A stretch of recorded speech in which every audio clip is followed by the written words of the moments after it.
I'll go ahead and get started, but briefly beforehand, I want to say thank you to Pastor Ho, who's been so kind and gracious to open up Smith Chapel. He's a great supporter, and so without further ado, I'll get started. So thank you so much again. What we're going to talk about this evening, I think, will open the eyes of many of you. It's an incredibly serious topic, but there's a bright future for our children and our families going forward, and for our country. I think it's an incredibly serious topic, and interestingly, I was just reading last week's paper, and it talks about the dire shortage of willing American workers.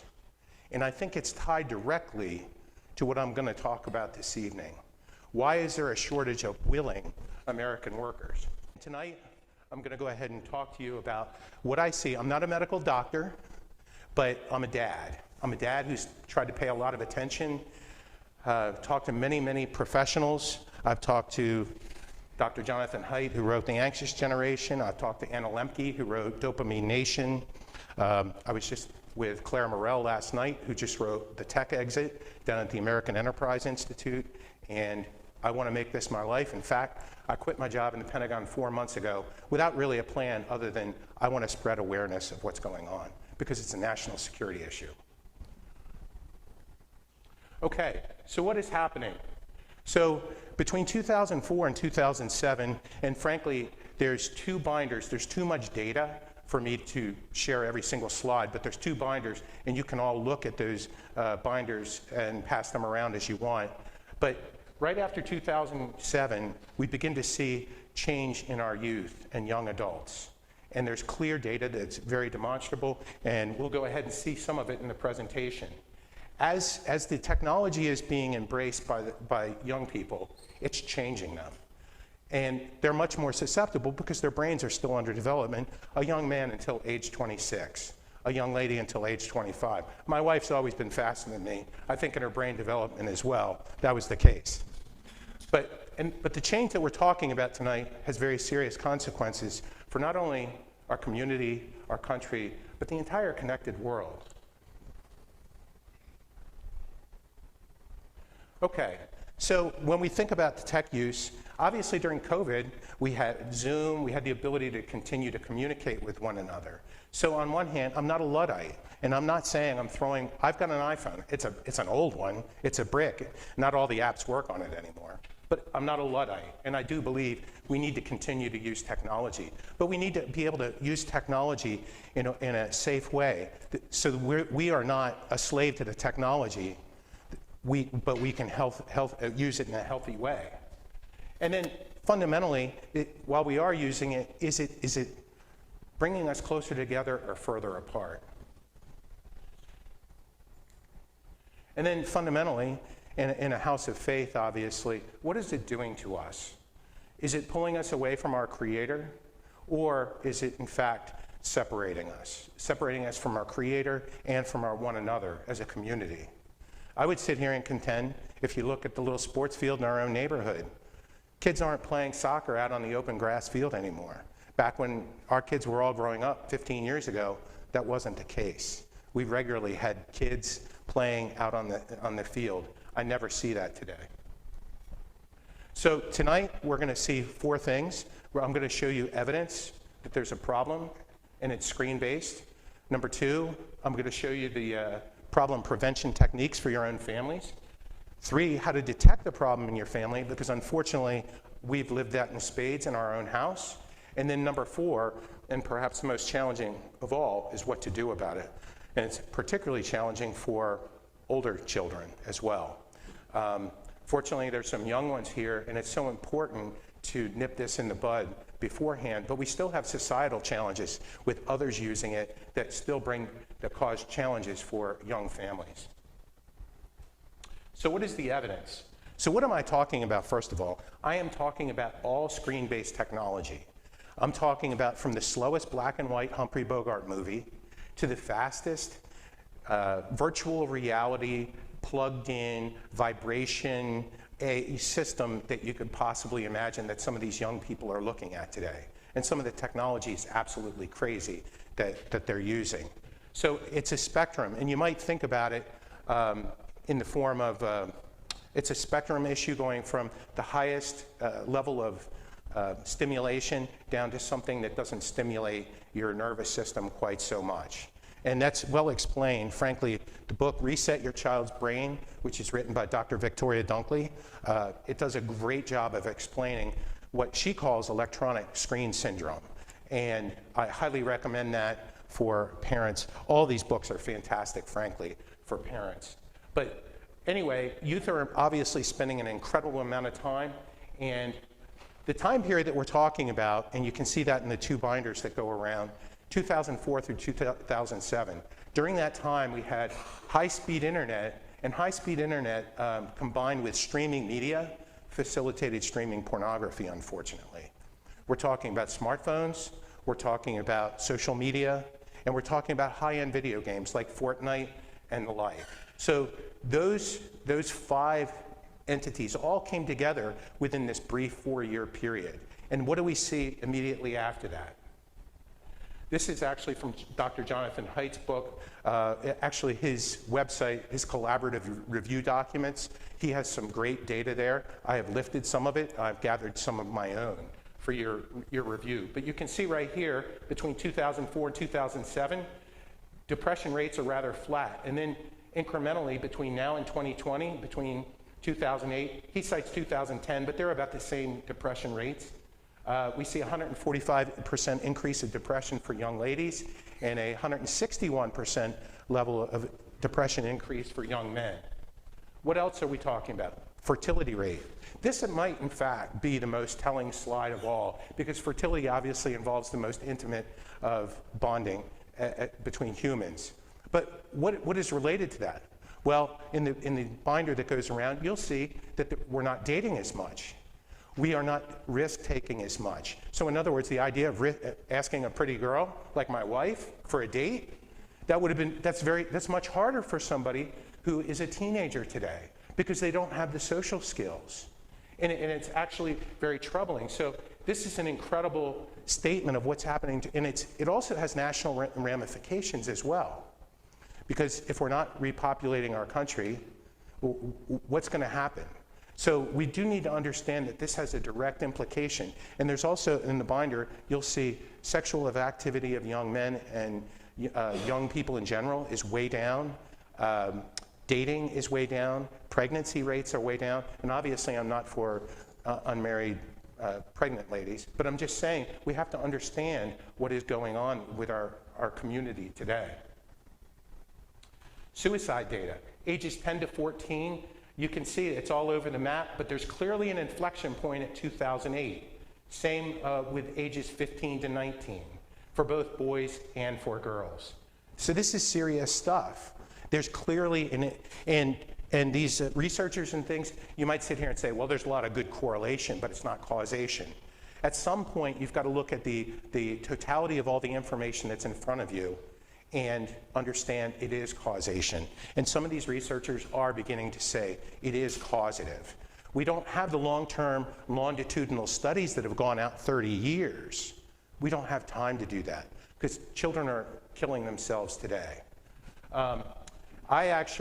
So part of the reason I'm actually speaking today on this is, in fact, I'm a Navy captain, retired, and I was looking around at Navy sailors and things, and I began to see, Navy sailors aren't exactly functioning as well as they used to either. So back in 2018, I wrote an article called Technology, the New Addiction in a professional Navy journal.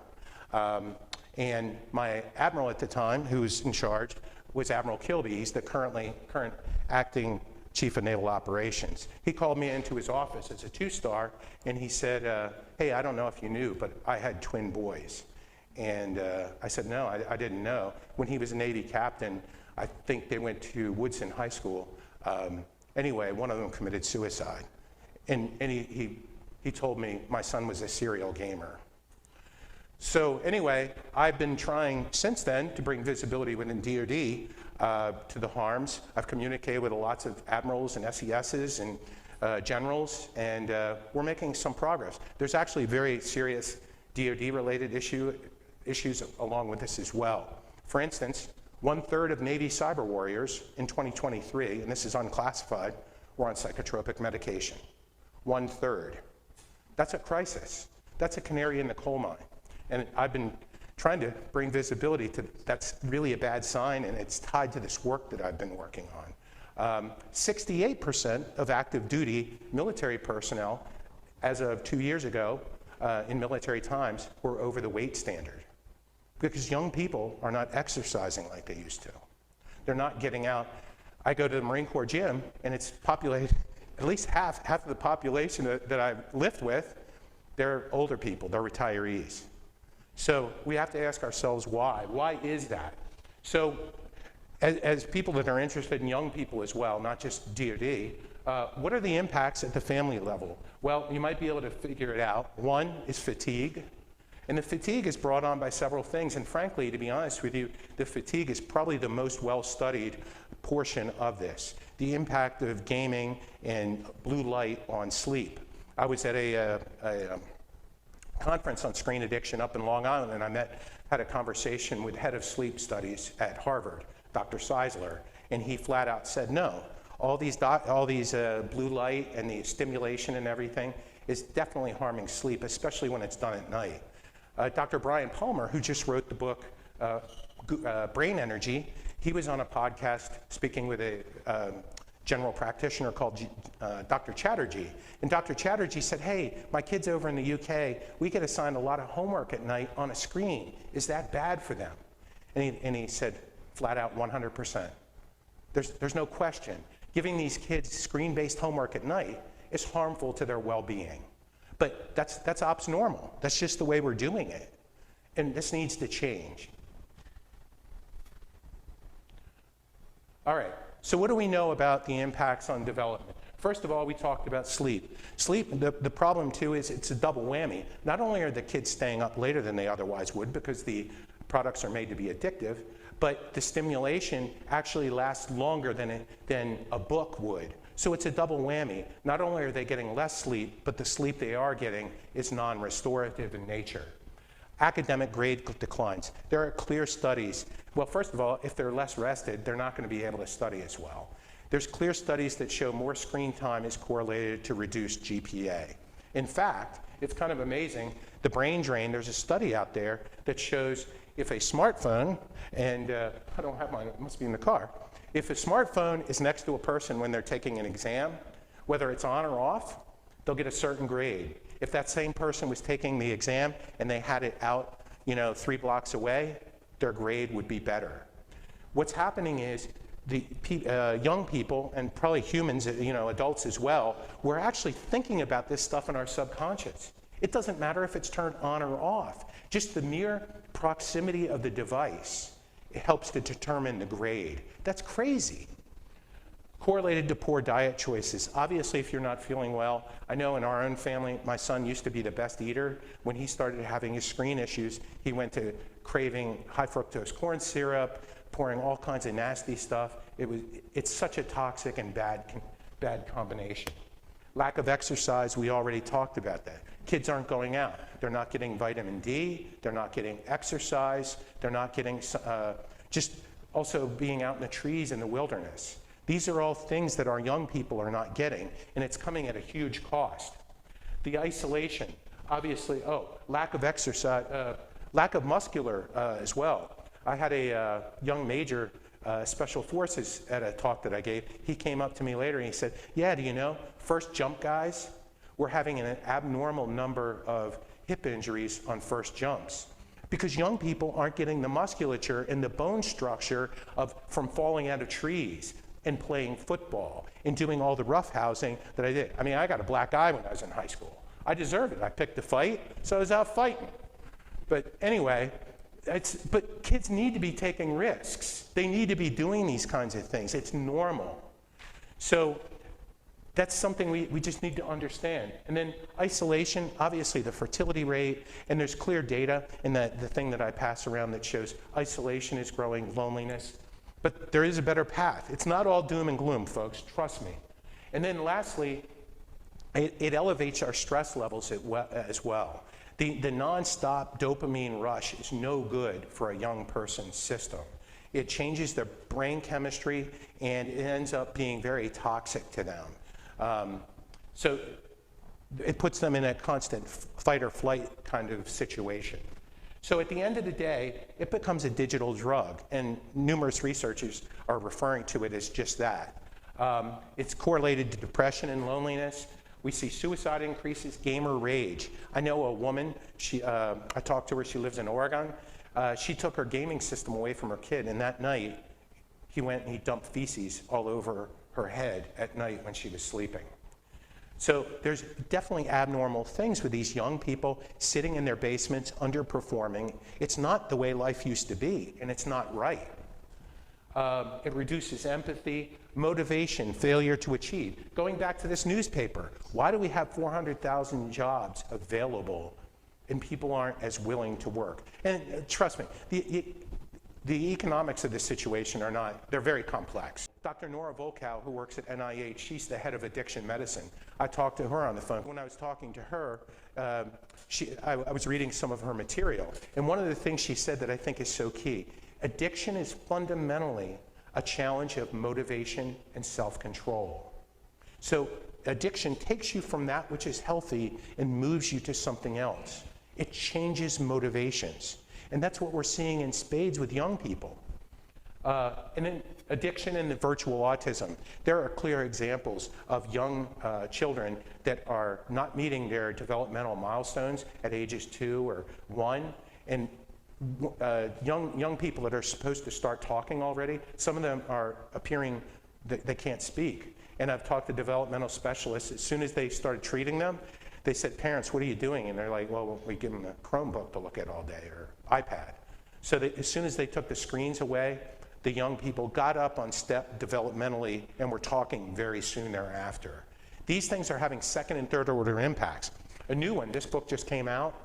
Young kids are actually losing their tear ducts from being on the screen so much. So, and the question she posed was, well, how much is okay? Well, the answer is we don't know. We don't know.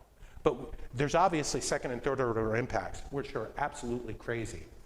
Should this be a surprise to any of us? Well, not really. If you look at the gentleman on the left, his name is B.J. Fogg. He's the head of the Persuasive Technology Lab, what used to be called the Persuasive Technology Lab, till he changed it because it was publicized in some journal articles and things, that he had a lab where they were basically learning how to addict people. And they were incredibly successful. The gentleman on his right was one of the co-founders of Instagram, who had 13 employees and was able to sell his company to Facebook for $1 billion. Not a bad haul when you're making an addictive product. I mean, Philip Morris would be envious for that ratio of dollars to people, wouldn't they?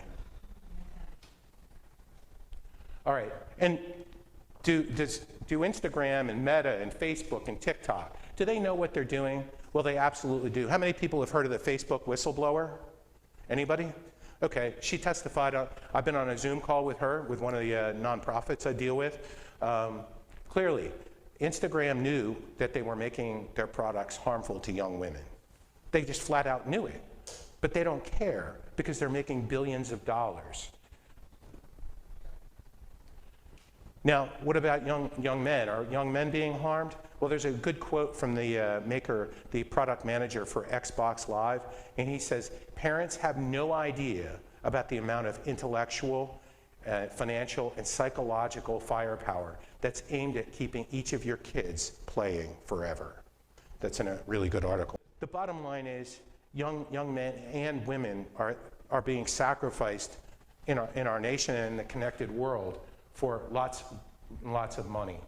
So let's turn to the medical community. Hopefully they can go ahead and help us. So who do we have here? He made all the rounds during COVID, talking about screen time. And, well, he's a good guy. He works up at Harvard, works at the Boston Children's Hospital. We should have great faith in right? It's Harvard, Boston Children's Hospital. Well, let's see who funds them. Well, you can go on their website for the Digital Wellness Lab, and you can see they're funded by Discord, TikTok. They used to be funded by Meta. I don't know what happened, because I go out and I check this before every talk. It's nice that they at least tell us that they're compromised in the work that they do. Just how bad is it? Well, the Digital Wellness Lab during COVID came in the lower left, you can see FCPS. Christelle gave a presentation to Fairfax County Public Schools. I'm sure they were compensated with taxpayer money very well. And it was basically, when is the internet a problem for kids? And I furiously typed away during the Zoom call. And I said, hey, isn't this stuff intentionally made to be addictive? And she went to great pains to go ahead and explain, no, this isn't like cocaine or crack. Well, the brain science is actually showing that with functional MRIs and the like, it stimulates the brain just like crack or cocaine. So that you got to wonder about what she's telling. And then, what do you find out? She worked for the Digital Wellness Lab for 10 years. Then, right after her presentation during COVID, she started to work for TikTok for 2 years, according to her LinkedIn profile, and she now works for Discord. So we have a revolving door at the Digital Wellness Lab, which is at Harvard and Boston Children's Hospital. So what are parents to do when it comes to finding reputable information? Well, I do have some ideas. There's Screen Strong, which I know doesn't get any money from big tech, and it's somebody I volunteer with, and hopefully one day I'm going to be starting a nonprofit myself with my partner in the back. We're going to talk about that later. Anyway, now speaking of TikTok, which Christelle worked for, TikTok is a unique threat, and I was very interested by this. The gentleman who made the movie Social Dilemma, he worked for Google. He's certainly no extreme right-wing kind of guy at all. It's Tristan Harris, and he runs the Center for Humane Technology, and he's connected with Silicon Valley very well, and he's also connected internationally, and he had a podcast which is there called Addressing the TikTok Threat. Well, what do we know about TikTok? Well, in China, their version of it presents very favorably. It promotes family, it promotes study, it promotes patriotism, it promotes everything necessary for the civil society. On the other hand, in our country, and China is also trying to control the internet within their country. In our country, TikTok promotes all kinds of sick behavior, defiance of authority, lack of studying, all kinds of exhibitionism, and the result, in China, the #1 preferred profession is astronaut. In our country, it's influencer. So there's a real impact there, and when we think about it, China does have what's called I'm a military man, so I try to stay abreast of some of these things. When we think about it, China does have psychological warfare and information warfare as a part of what's called the 3 warfares. Legal warfare is another one. But if you sit here and think about it, if our children are being impacted so incredibly, and for instance, #trans has been viewed 50 billion times in our nation on TikTok, according to this book that I met the author as well. So if you sit here and think about it, if you're undercutting the entire youth of our generation and a couple of generations, where are we going to be 15 and 20 years from now? So my conclusion is that this is intended to go ahead and set us back and harm our children, which is very unfortunate.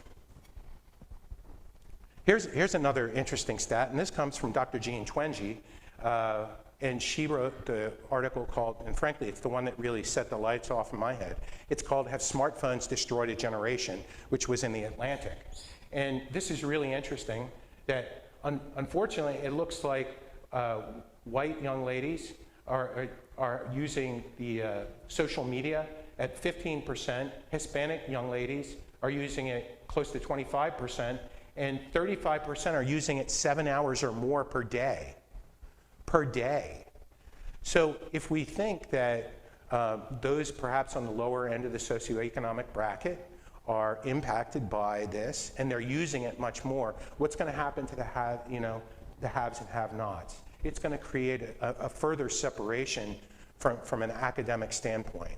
So this is a serious issue that needs to be brought up within our nation. It's not right. And education for children at all levels needs to occur. The next part is going to be sensitive, and I'm going to talk about pornography and gender confusion.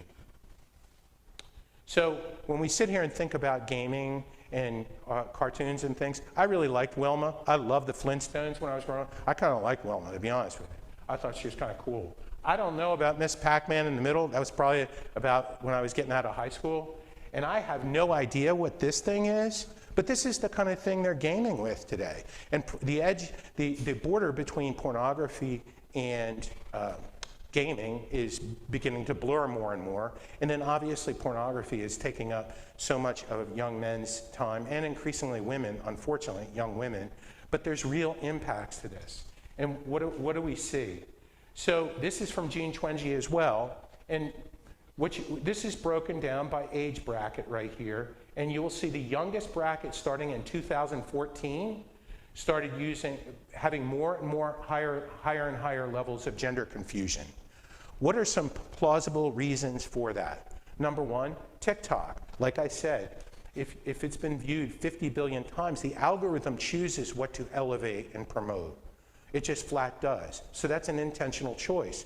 Young people, according to Dr. Anna Lemke, want to fit in. They want to be like birds of a flock. So when an influencer on social media begins to behave in that way, and it's promoted by TikTok, you get other young people following, and then it's becoming normed. Secondly, pornography. Pornography consuming so much of the internet, including young kids today. Pornography, in order to maintain interest and stimulation, has to become nastier and nastier. So that's just the very nature of it. They have to do that to keep user interest. So by definition, that is another reason why gender confusion exists today. And then lastly, the social media, they just often norm that in our culture today. So if we sit here and we look at the book, Irreversible Damage by Abigail Shrier, a very good book, and it also talks about social media as being part of it. I think TikTok and others, and then youth want to fit in.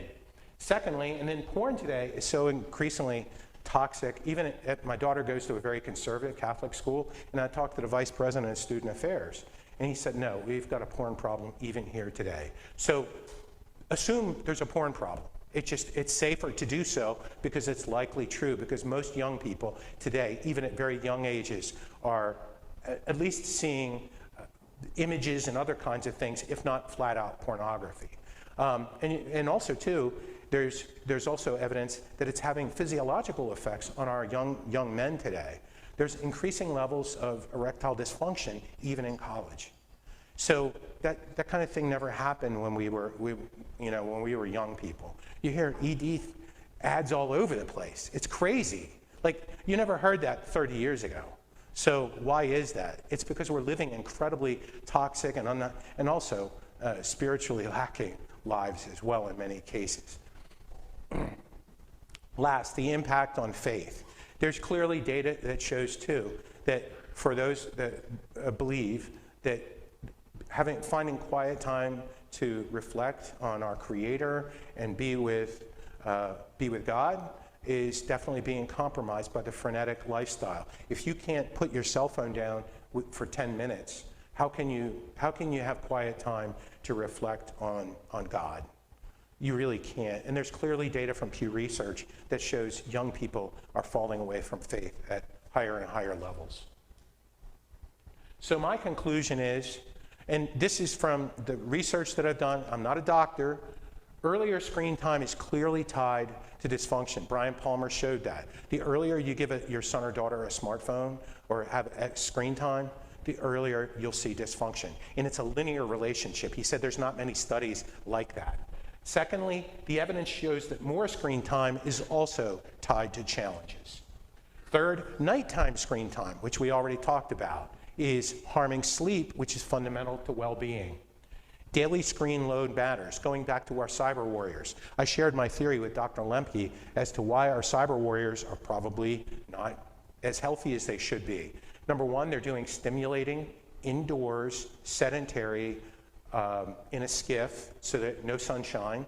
And then they're still going home to video games, social media, and pornography. The cumulative screen load is too much for any human. As the doctor who met with my son, he said we were not meant to be stimulated nonstop. We are meant to have downtime.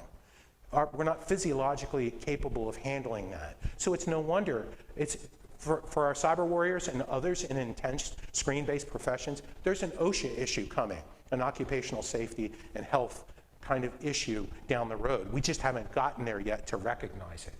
And then lastly, incremental impacts are going unrecognized. Why do we have such unmotivated young men sitting in basements, not underperforming?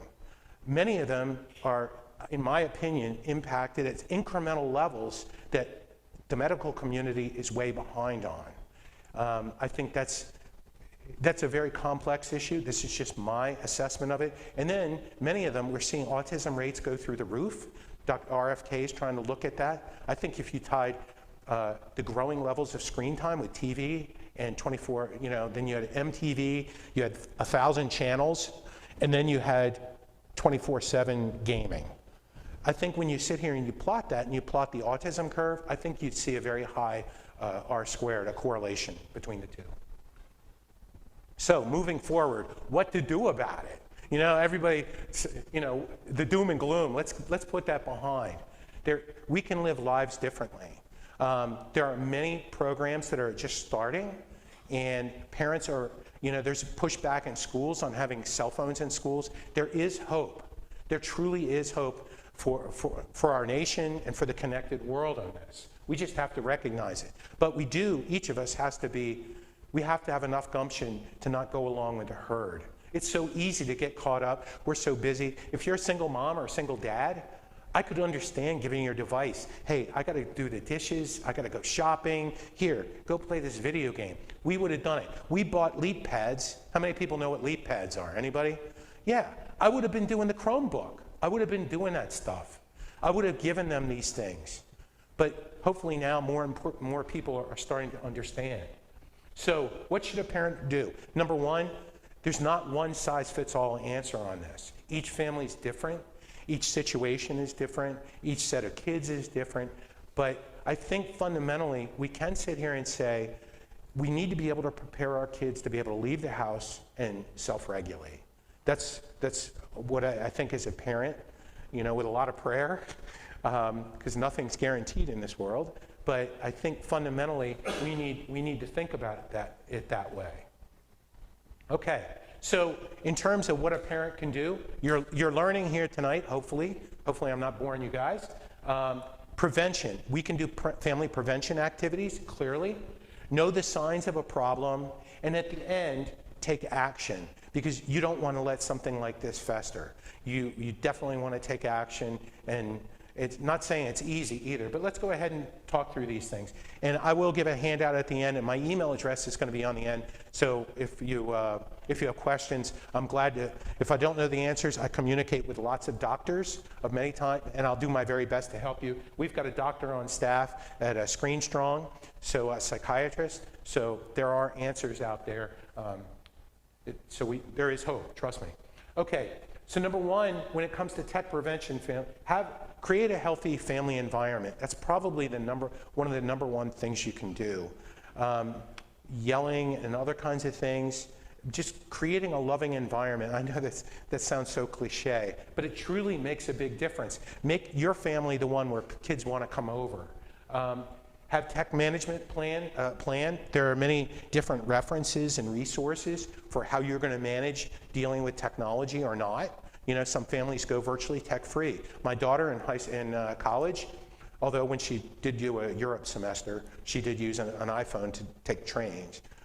When she goes back to school in the fall, she's just going to use what's called a light phone, which is not, you can access the internet, you can text, you can call. So there are things you can do.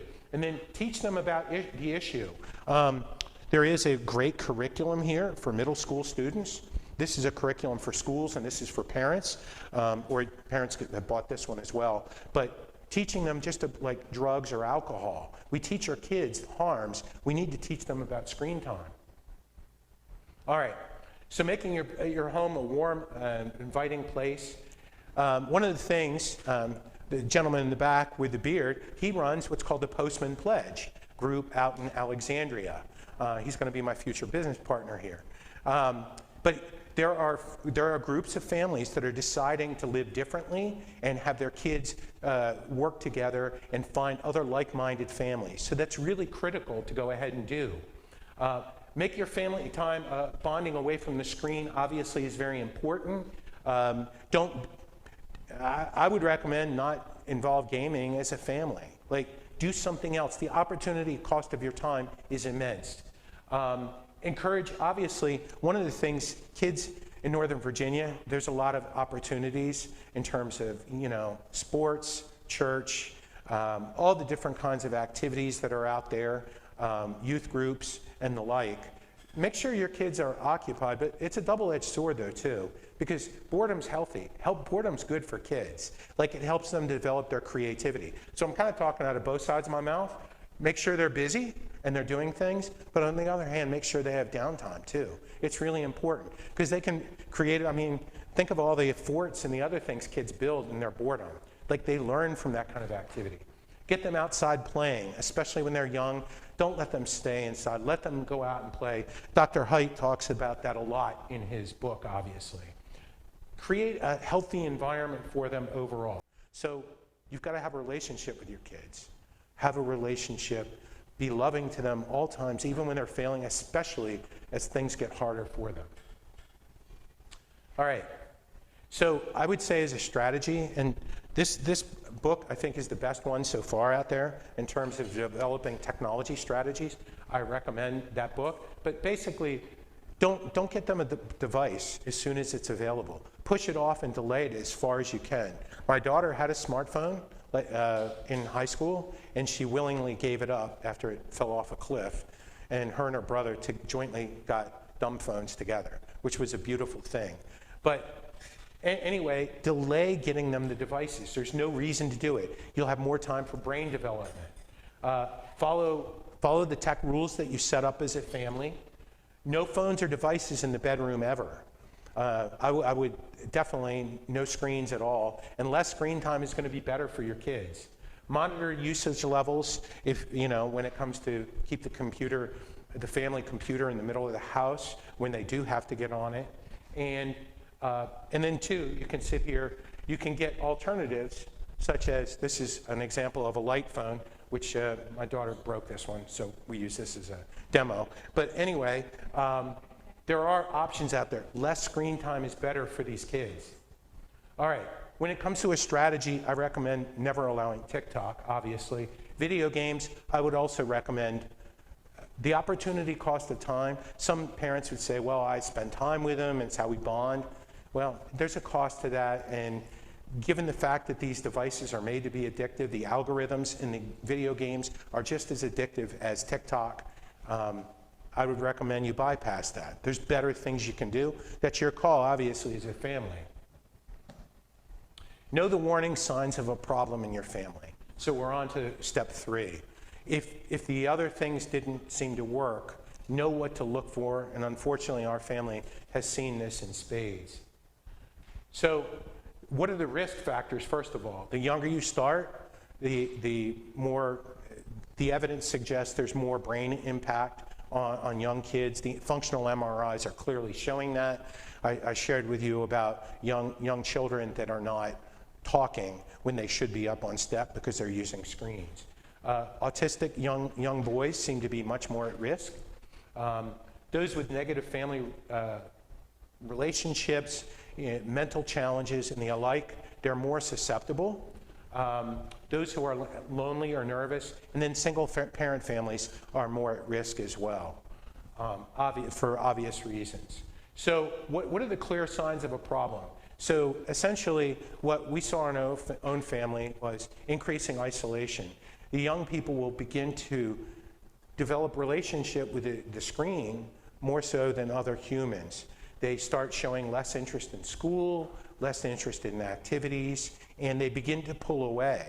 And the screen starts to consume their lives in spades, and depending on how bad it is. Now, there's probably functional screen addicts that are out there that can be minimally functional, that can go to school, and they're still doing 5 or 6 hours. But I will tell you that we had Marines. There's a Marine paper, medical paper. We had Marines that were gaming 40 hours a week on top of their day jobs. And they were ended up being found to be anxious, depressed, and they got sent to medical as well.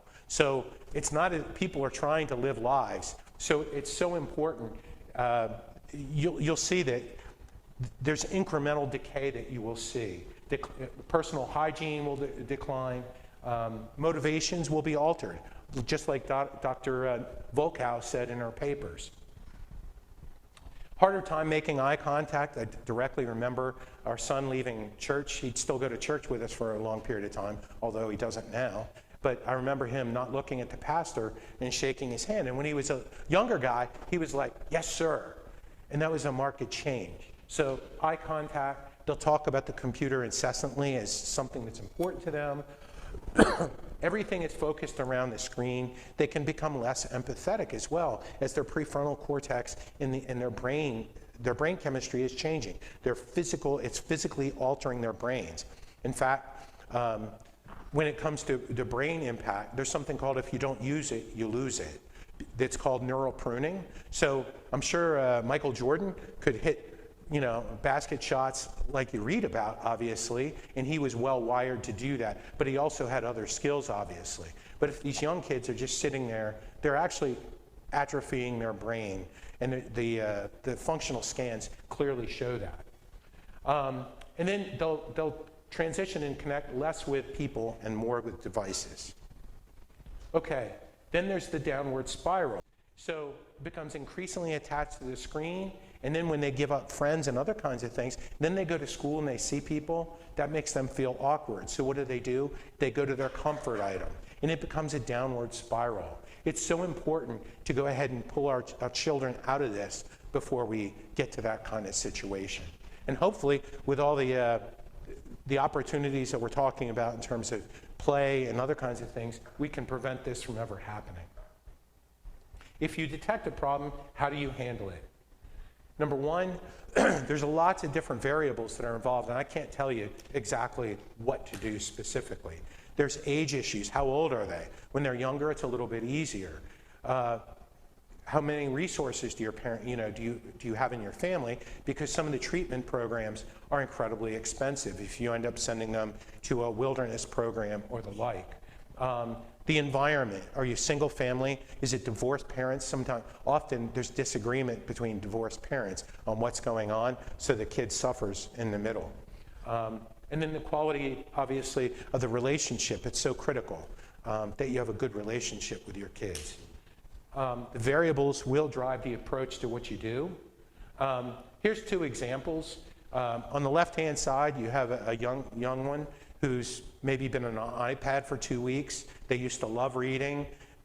When called, they started throwing a tantrum. They didn't want to leave their iPad, and they're very young. On the right, a 17-year-old in the basement, stinks.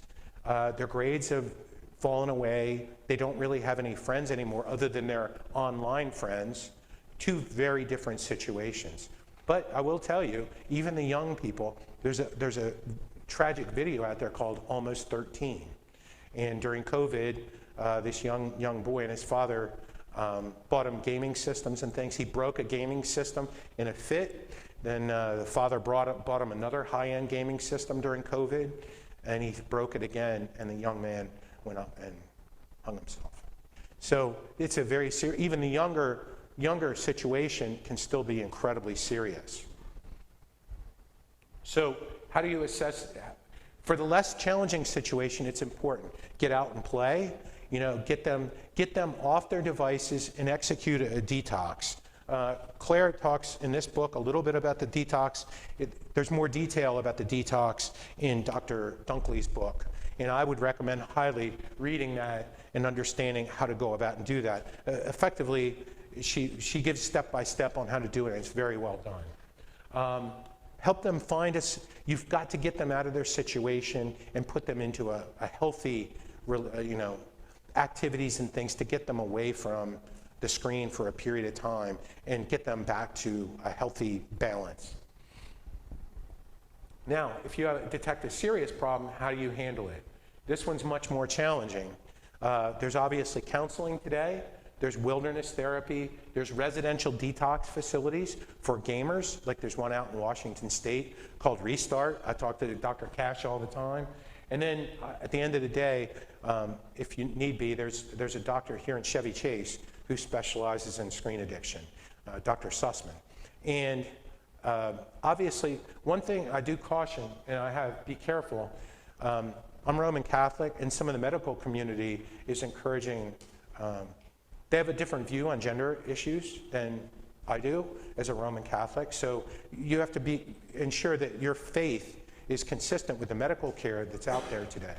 Because the medical community has normed some things that many parents don't see eye to eye on. And I know somebody who is a Navy lieutenant commander took his son to Dominion Healthcare. He was 13. He was having suicidal ideation. And after 3 days, the parents came and visited, and Dominion Care said, oh, your son is pansexual, whatever that means. And he's only 13. And how do you even know your sexuality at that point? So anyway, I offer that to you. Make sure that you're comfortable with the medical care that you're seeking for your son or daughter. And you as the parent obviously have to choose that. So today we've talked about the evidence of a problem, and there's more floating around. Second, how to prevent a problem in your family, hopefully. Third, how to detect a problem. And then last, what to do about it. And I know there's a lot of challenges out there and things, but I do feel as though we're in a battle. We have to understand what we're in. I wouldn't be guilty about it. You can't be. Just move forward from today with hope. There is a way to live a different life for your family, and you can do that. It's going to take some work. It's going to take work, but anything worthwhile takes effort. There's going to be deceptive information out there. Big tech has billions of dollars at their disposal, and some people are in the pocket of big tech. We need to understand that. Keep learning about the problem. Screen Strong has excellent resources. One day, the Center for Responsible Technology will have excellent resources. That's going to be my partner. We're putting together a brand new nonprofit. And after due diligence, if you feel comfortable, please spread the word. And frankly, if you're going to form Postman Pledge kind of groups, communities of low-tech families, it's so critical to spread the word because you can help yourselves and help your families. Our children need to be shaped by virtue and faith and community, not by the glow of a screen. And last, screen time at the levels that we're seeing today is a growing threat to American youth and our nation's future prosperity. I fully believe that. We need to turn the corner on this, and with your help and others that we're going to touch and you will touch, we can make a difference in this. So thank you very much. Appreciate it. Thank you very much.